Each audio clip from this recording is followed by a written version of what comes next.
Slide में हमने देखा कि मीसोडर्म से जो मीसेलकाइम होता है और जो मीसेलकाइमल स्टेम सेल्स है, तो ये जो हमारा मीसेलकाइमल स्टेम सेल है, ठीक है, अब उसका डी डिफरेंशिएशन होगा, यानी कि फर्दर सब डिविजन।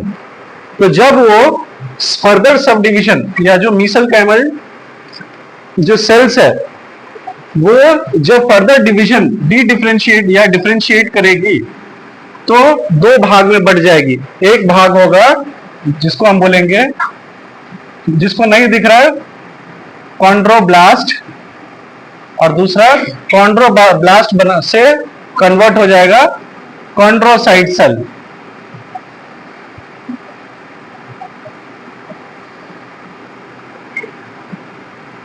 ये दोनों, ये क्या हो गया, these are nothing but cartilage, इससे बन जाएगा कार्टिलेज, ठीक है, these are nothing but cartilage cells. Whereas जो दूसरा वाला पोर्शन जो होगा जिसको हम बोलते हैं ऑस्टियोब्लास्ट, ठीक है, तो ऑस्टियोब्लास्ट से हमारे जो सेल्स उत्पन्न होंगे वो फर्दर उसको हम बोलेंगे ऑस्टियोसाइट्स, ठीक है, इसको हम बोलेंगे एग्जैक्ट बोन सेल। तो bone cell is nothing but when osteoblast synthesizes to form osteocytes, they are called bone cells, ठीक है। तो same thing I have written over here कि मीसेलकाइम स्टेम सेल जो है जब डिफरेंशिएट करता है तो अलग अलग प्रकार के सेल बनते हैं। एक है कॉन्ड्रोब्लास्ट जिससे हमें बनता है कॉन्ड्रोसाइट्स जिसको हम कार्टिलेज सेल्स बोलते हैं, और दूसरा होता है ऑस्टियोब्लास्ट जिससे हमारा ऑस्टियोसाइट्स बनता है जिसको हम बोन सेल्स बोलते हैं। क्लियर है कॉन्सेप्ट?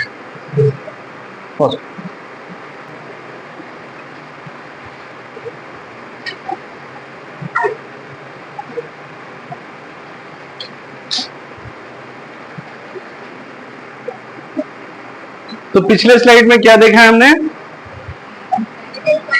मीसेलकाइमल सेल्स। मीसेलकाइमल सेल्स एक तो है हमारे कॉन्ड्रोसाइट्स बना रहे हैं और दूसरे तरफ ऑस्टियोसाइट्स बना रहे हैं। तो आपके मन में ये डाउट होना चाहिए कि क्योंकि हम फॉर्मेशन ऑफ बोन पढ़ रहे हैं, ऑस्टियोजेनेसिस पढ़ रहे हैं, तो ये बात तो ठीक है सर कि ऑस्टियोब्लास्ट का सिंथेसिस होकर के ऑस्टियोसाइट्स बना जिसको हम बोन सेल बनते हैं, लेकिन इसमें हमें कार्टिलेज की क्या जरूरत है, कॉन्ड्रोसाइट्स की क्या जरूरत है? तो कॉन्ड्रोसाइट्स जो कि हम उसको हम कार्टिलेज सेल बोलते हैं, उसकी जरूरत क्या है इसमें ऑस्टियोजेनेसिस में पढ़ने के लिए? Then from the previous remembrance हम ये बोल सकते हैं, हम थोड़ा कार्टिलेज को रिवाइज करने की कोशिश करते हैं। तो हम जानते हैं कि कार्टिलेज तीन प्रकार के होते हैं, hyaline, elastic cartilage and fibro cartilage, ठीक है। तो जो भी हमारे कॉन्ड्रोसाइट्स जो होते हैं, ठीक है, जो भी हमारे कॉन्ड्रोसाइट्स, ये हमारा बाहर का कोलेजन हो गया, ये हमारा कॉन्ड्रोसाइट्स हो गया।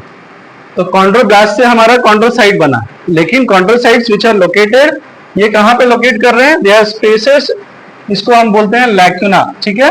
ये कॉन्ड्रोसाइट्स जो है इस लैक्यूना में लोकेट है, या एक में हो सकता है या डिफरेंट ग्रुप में हो सकता है, और अलोंग विद दैट उसके कुछ मैट्रिक्स के सब्सटेंसेस होंगे जिसको हम ग्राउंड सब्सटेंस बोलते हैं, एंड उसके जो कोलेजन होंगे। तो इसमें कौन से कोलेजन होते हैं, एमसीक्यू के लिए आ सकता है, टाइप 2 कोलेजन, ठीक है।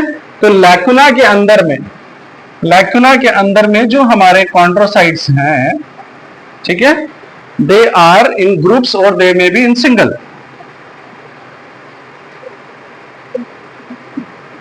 अब ये कह रहे हैं कि ये जो कॉन्ड्रोसाइट्स हैं, ठीक है, ये जो कॉन्ड्रोसाइट्स हैं, दे आर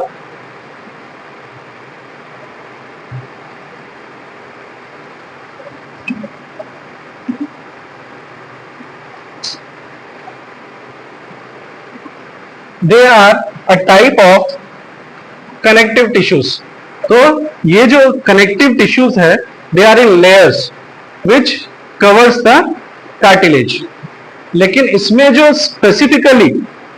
स्पेसिफिकली जो हमारा हाइलाइन कार्टिलेज है उसमें जो है, जो ये जो आपके कॉन्ड्रोसाइट्स हैं, दे फर्दर जब इनका विकास होता है, उसका जब जेनेसिस होता है, तो ये फर्दर जाकर के ये they are replaced by bones. ठीक है, ये कहने का मतलब ये है कि जो भी आपके कॉन्ड्रोसाइट्स है उसमें जो स्पेसिफिकली हाइलाइन कार्टिलेज सेल्स हैं, वो फर्दर जाकर के बोन में रिप्लेस हो जाते हैं। इस स्लाइड से आपको इतना ही समझना है।